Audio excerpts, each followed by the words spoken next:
Matagal nang nakatira sa baryo ang pamilya ni Arcadio. Dito na siya lumaki at nagkaisip, kaya lahat ng pasikot-sikot dito alam na niya. Ayon sa kanya, napakaganda noon ang lugar nila. Kahit maliit, tahimik ito at payapa.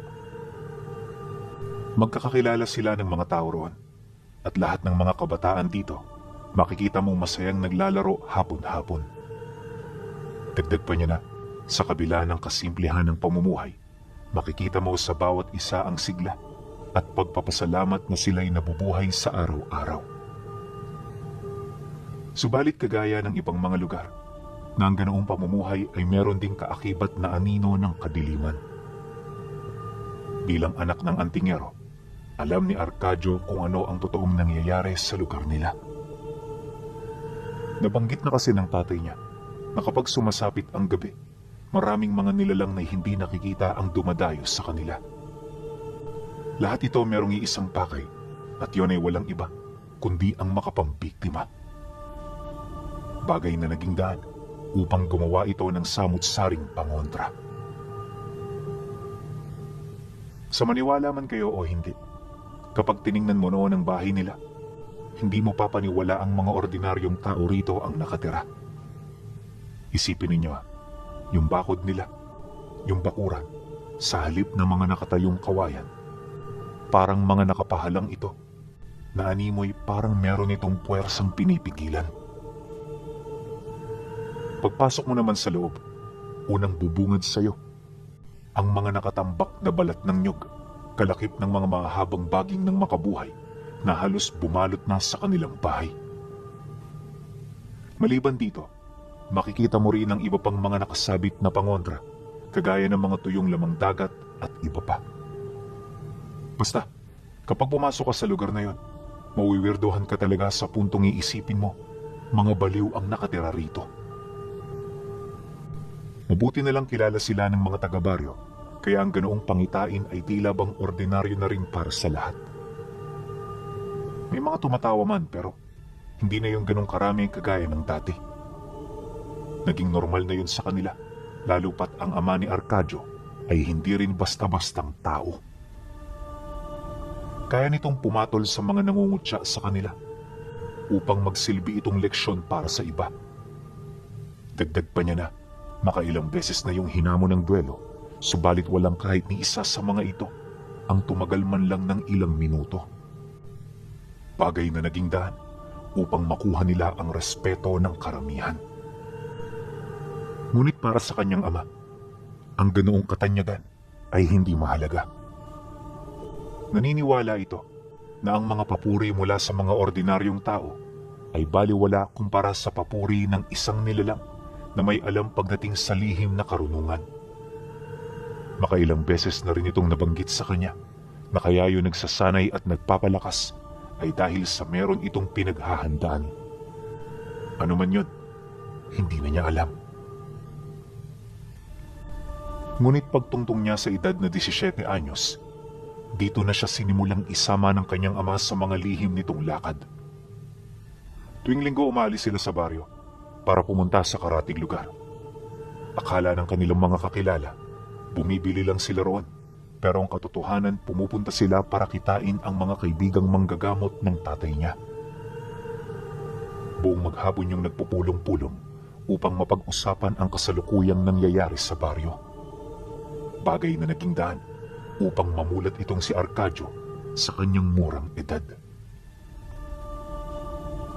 Ayon sa mga kapwa albularyo ng tatay niya, meron silang binabantayang mga manlalako na nagdadala umano ng mga karne ng tao. Hinahalo nila ito sa mga karneng na ibibenta sa merkado para ipakain sa mga tao. Wala silang ideya kung anong ibig nitong ipahiwatig, ngunit naniniwala sila na kabilang ito sa malaking hakbang na binabalak ng mga aswang. Nalaman din niya na may isang lahi ng mga nilalang na matindi ang pagmamalabis sa mga baryong nasa loob ng lupain ng Los Arcos. Gabi-gabi naglilibot ang mga ito para magmanman, at kapag nagkakaroon yun ng pagkakataon, hindi yun nagdadalawang isip na pumatay ng tao. Kaya dahil sa panganib na dulot ng mga ito, Palagi na nilang pinapaalalahanan ang mga taga-baryo na mag-ingat, lalo na kapag sumasapit ang takip silim. Mas mainam na kasing manatili sa loob ng bahay kaysa maglakad-lakad pa sa labas na halos wala kang ideya sa mga pwedeng mangyari. Nang marinig naman niya ang tungkol dito, hindi na yun nawala sa kanyang isip. Kaya magmula noon, di na siya gaanong naglalalabas, lalo na kapag dapit hapon. Alam niya kasing totoo ang mga nilalang na sinasabi ng mga kaibigan ng kanyang ama, at anuman ang mga ito, ayaw niya yung makita. Lumipas ang mga araw magmula nang marinig niya ang tungkol dito. Doon na siya nakapansin ng mga taong tila bang kakaiba sa kanyang paningin. Ayon sa kanya na, tuwing hapon nakasanayan niyang magmasid mula sa bintana, kaya naman lahat ng napapadaan nagagawa niyang masilayan. Subalit hindi lahat ng naglalakad-lakad nagmula sa baryo.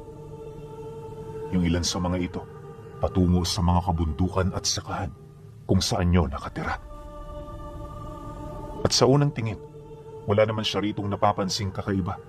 Ngunit sa ilang araw niyang pagmamasid, may mga nakita siyang tao na parang hindi normal ang pagkilos at paglalakad. Yung iba sa mga ito nakikipag-usap sa kanilang mga kasama, pero yung mga paningin nila napakalalayo.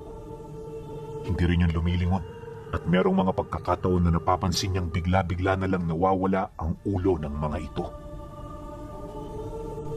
Yung iba naman mga matatandang may mapuputlang mga balat. Bagaman paika-ika to kung maglakad, nakapagtatakang kaya pa rin itong baybayin ng mga malalayong daan. May mga nakikita rin siyang matataas na taong dumaraan, pero yung katawan ng mga ito, halos balat na lang ang tumatakip sa buto. Pero alam niyo ba kung ano mas nakakapagtaka rito? Yung abilidad ng mga taong yon na magpasa ng mga mabibigat na bagay kahit hindi akma sa kanilang laki at timbang. Matapos niyang masilayan ng mga ito, sinubukan niya itong ilahad sa kanyang ama. Subalit nagkataong masyado itong abala sa pagpapanday ng agimat nitong nakuha noong nagdaang Biyernes Santo. Kaya imbis na isumbong ang kanyang mga nakita, minabuti na lamang niyang sarilihin ito pansamantala.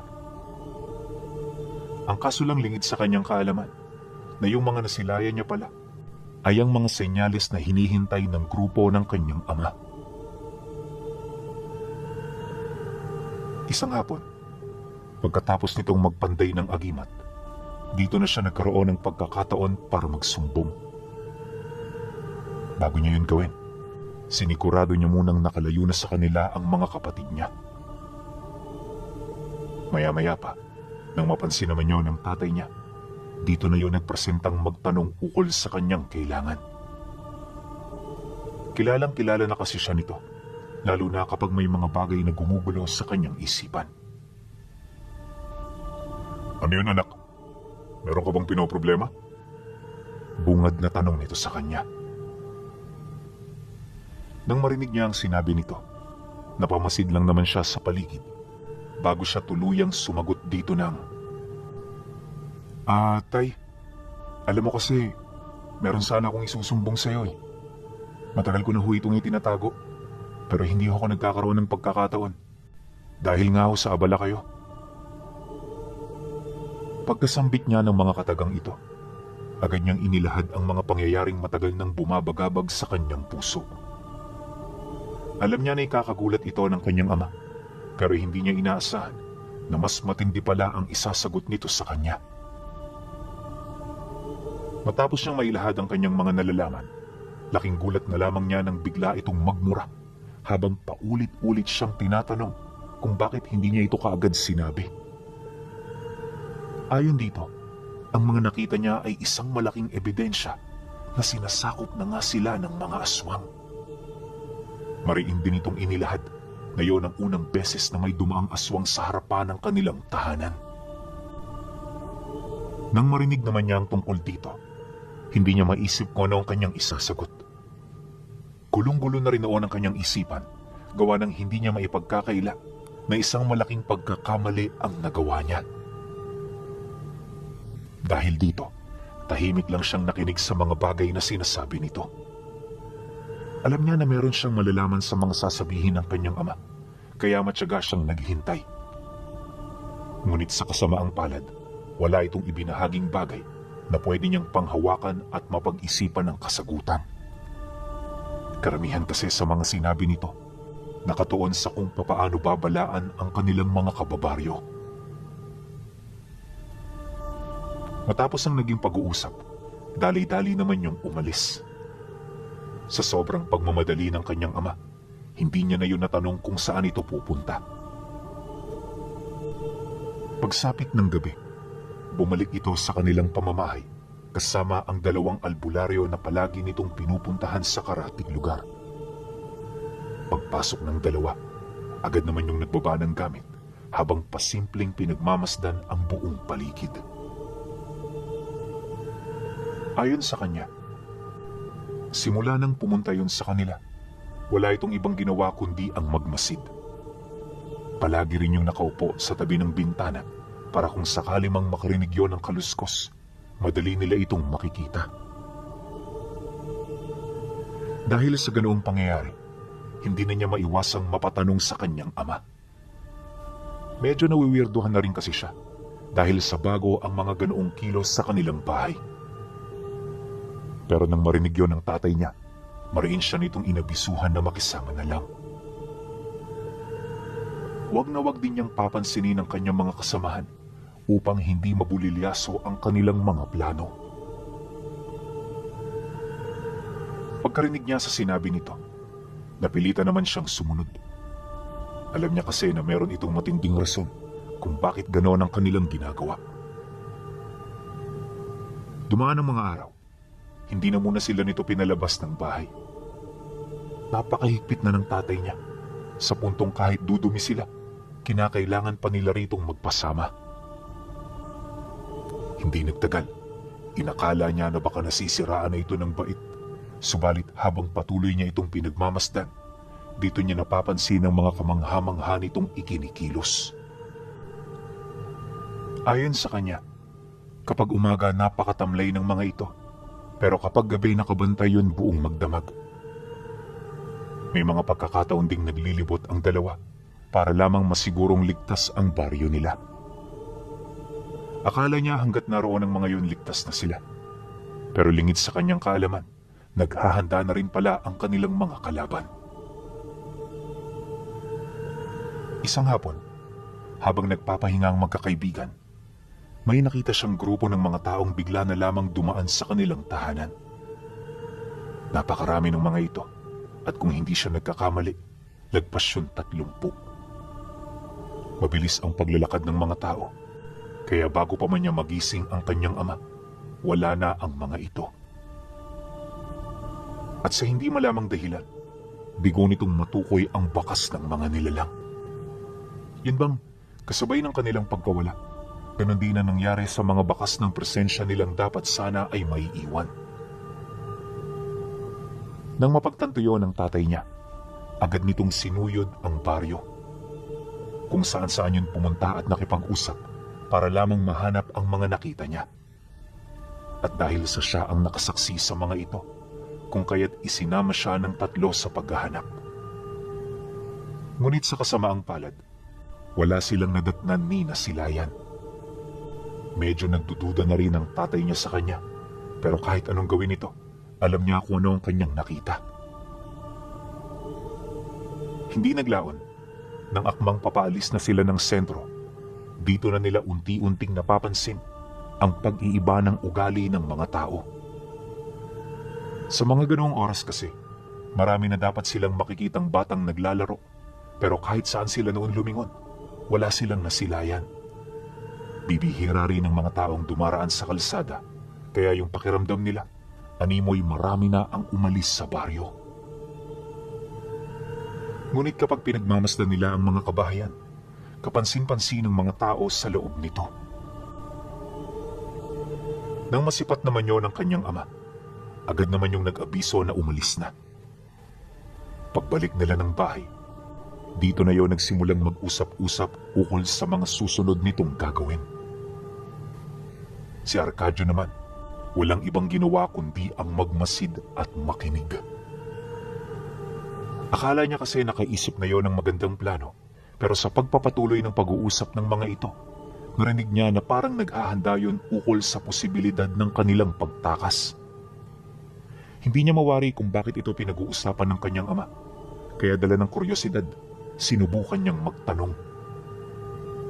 Pagkarinig naman ito sa sinabi niya, bigla yung sumagot ng, "Dahil mapanganib ang ating mga kalaban, at ngayon nakapasok na sila, araw na lamang ang aabutin para masakop nila ang baryo.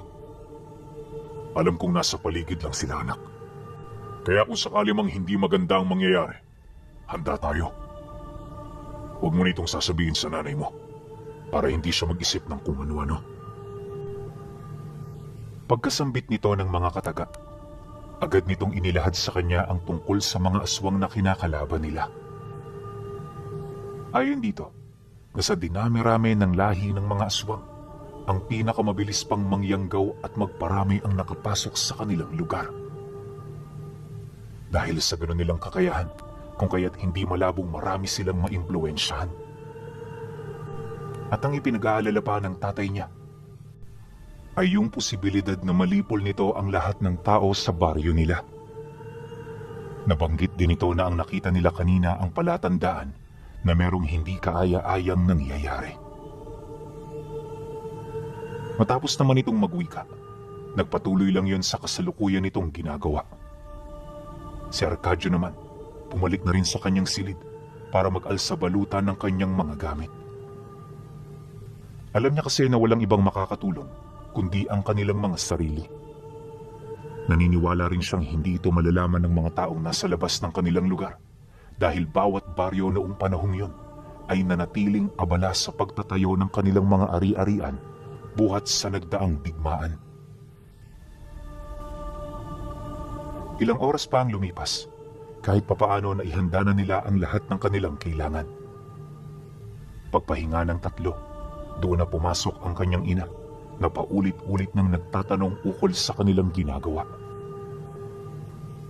Ayon dito, hindi yun maniniwala na walang nangyayari, gayong ang paghahanda nilang yun ay nakita lang nito noong panahon ng digmaan. Mariin din itong inilahad na kahit hindi sabihin ng kanyang asawa, alam niya na masyadong mapanganib ang kanilang sitwasyon. Dahil kung hindi, naniniwala siya na hindi naman ito magkakaganon. Pagkarinig ng kanyang ama sa sinabi nito, wala naman yung nagawa kundi ang umamin. Matapos nun, imbis na matakot ang kanyang ina, tumulong pa yun sa kanila.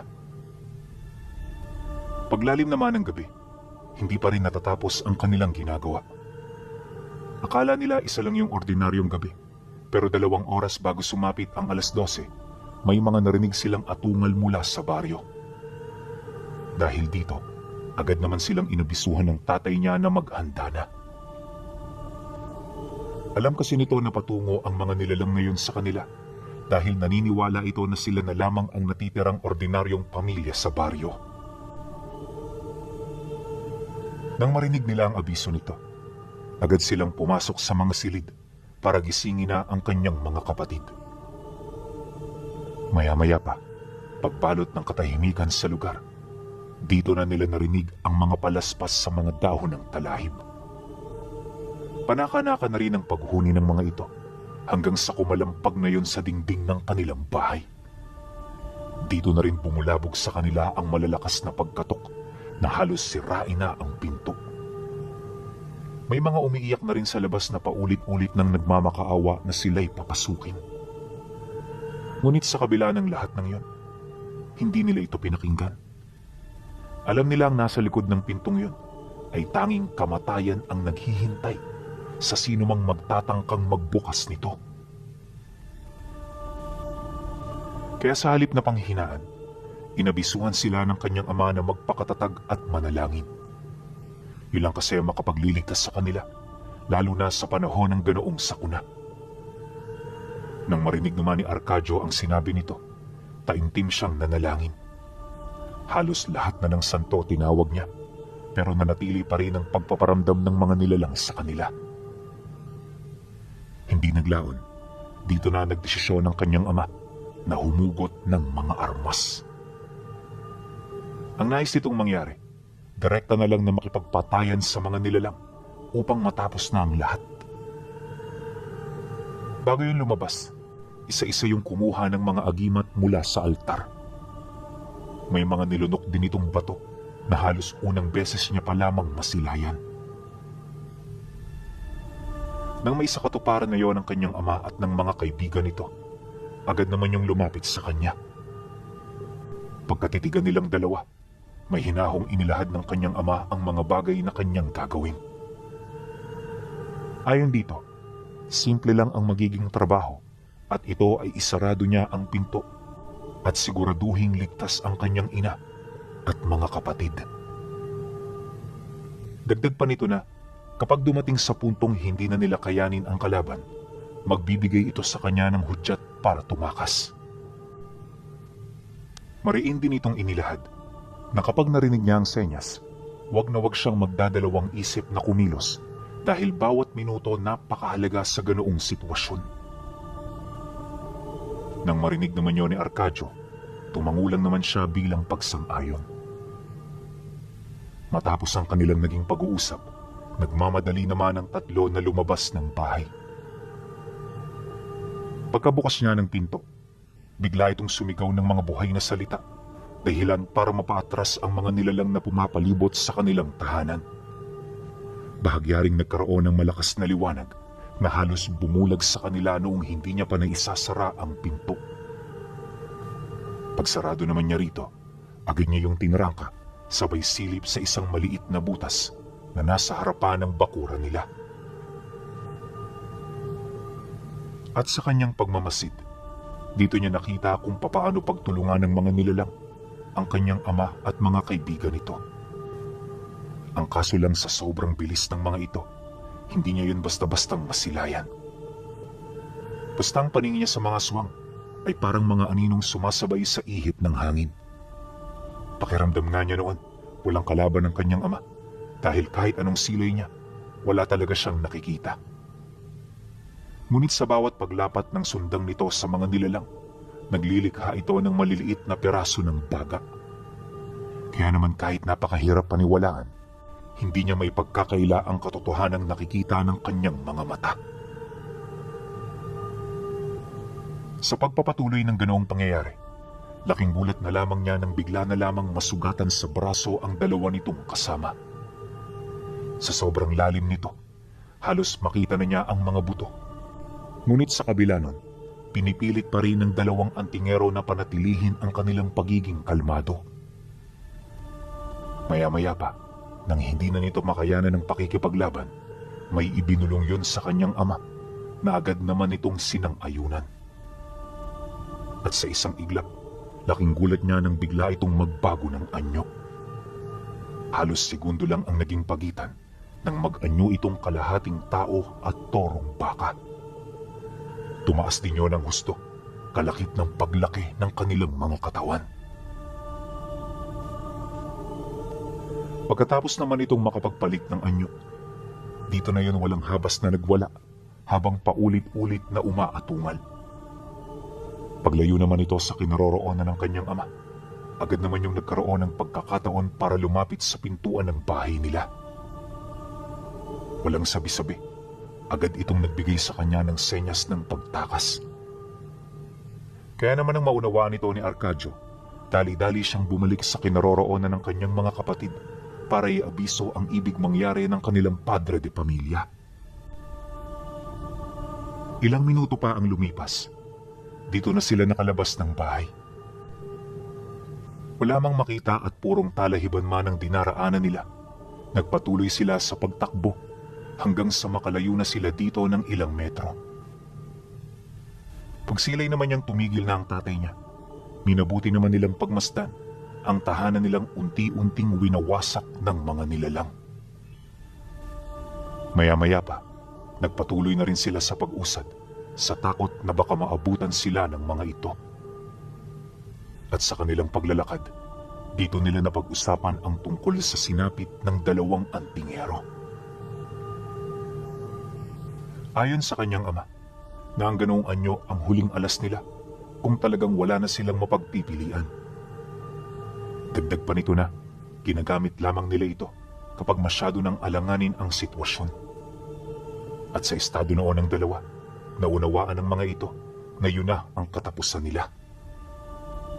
Kaya imbis na mamatay ng walang kabuluhan, ginawa nila ang lahat ng kanilang makakaya upang mailigtas ang mga taong umaasa sa lakas nila.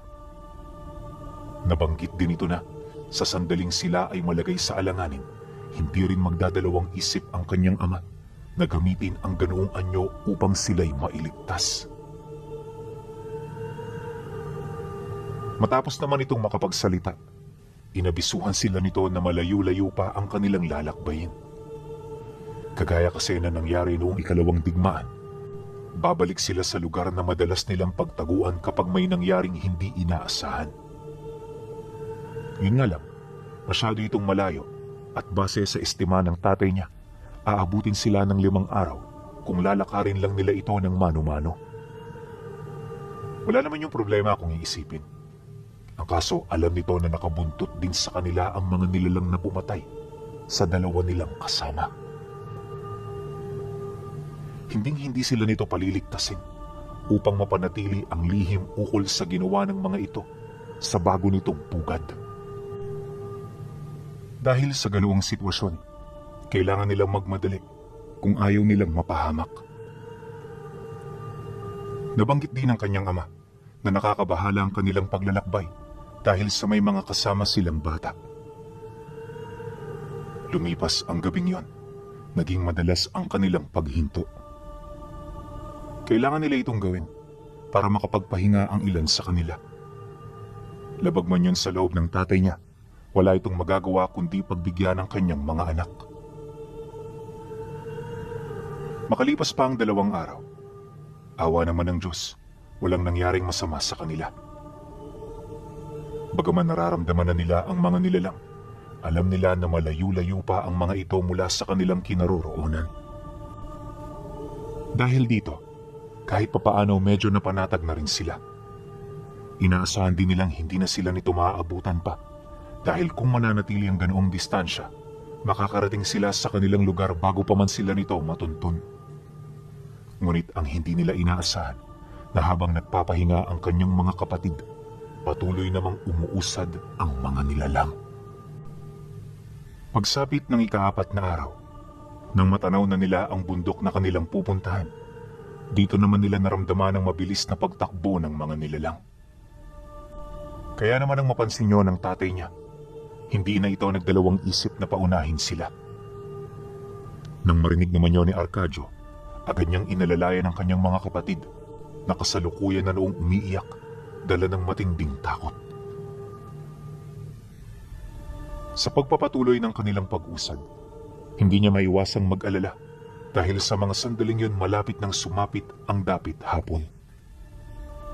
At kapag hindi ito nalusutan ng tatay niya, posibleng maging ito man ay mapaslang ng mga nilalang.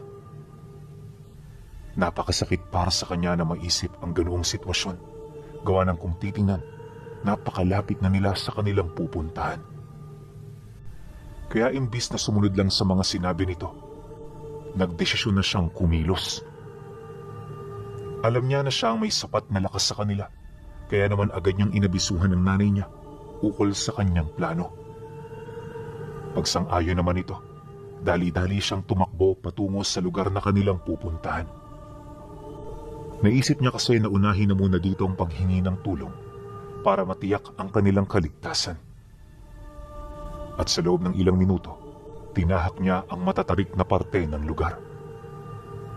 Wala mang kaide-ideya sa kanyang makakasalubong, hindi niya na yun ininda.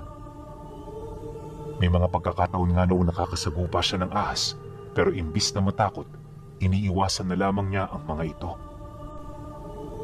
Pagsapit ng 6:00 ng hapon, narating niya na ang lugar ng mga kadugo nila. Pagsilay naman ng mga ito sa kanya, nagmamadali yung lumapit para magtanong ukol sa mga nangyari. At nang marinig naman yun ni Arcadio, agad niyang inilahad ang sitwasyon ng kanilang pamilya.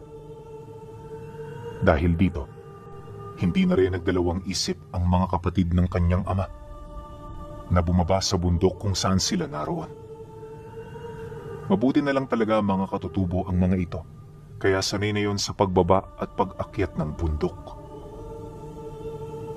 Madali rin itong natuntuan ang kinaroroonan ng kanyang mga kapatid, kaya bago pa man ito mahuli ng mga nilalang, nagawa na nila yung mailigtas.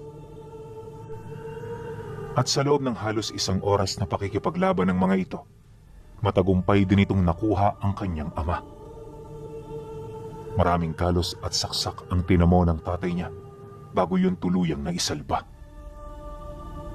Gayunpaman, malayong malayo ito sa tiyak na kamatayan. Pagbalik ng mga ito sa kanilang lugar, lahat ng mga aswang na nakabuntot, naglaho na lamang na parang bula. Ni isa sa mga ito, hindi nagkaroon ng lakas ng loob na pumasok sa kanilang tribo. Makalipas ang ilang araw, nang medyo bumuti na ang lagay ng tatay niya, dito nito inilahad sa kanilang mga kadugo ang mga nangyari. Matapos nun, nagdesisyon na ang kanilang dato na wag na muna silang paalisin sa tribo. Mas mainam na ito upang mapanatili silang ligtas at nasa maayos na kalagayan. Mariin din sila nitong inabisuhan na magpapadala sila ng sulat sa mga kakilala nilang antingero upang masiyasat ang lugar na kanilang nilisan. Nang marinig naman ito nila Arcadio, dito na sila tuluyang napanatag. At mula noon, kahit hindi na sila nakabalik, alam nila na may mangilan-ngilang antingero ang naglakas loob na sumuyod sa baryo. Sabi-sabi rin ng mga taga-karatig lugar na dahil sa mga ito, kung kaya't napalayas ang mga namumugaran doong nilalang.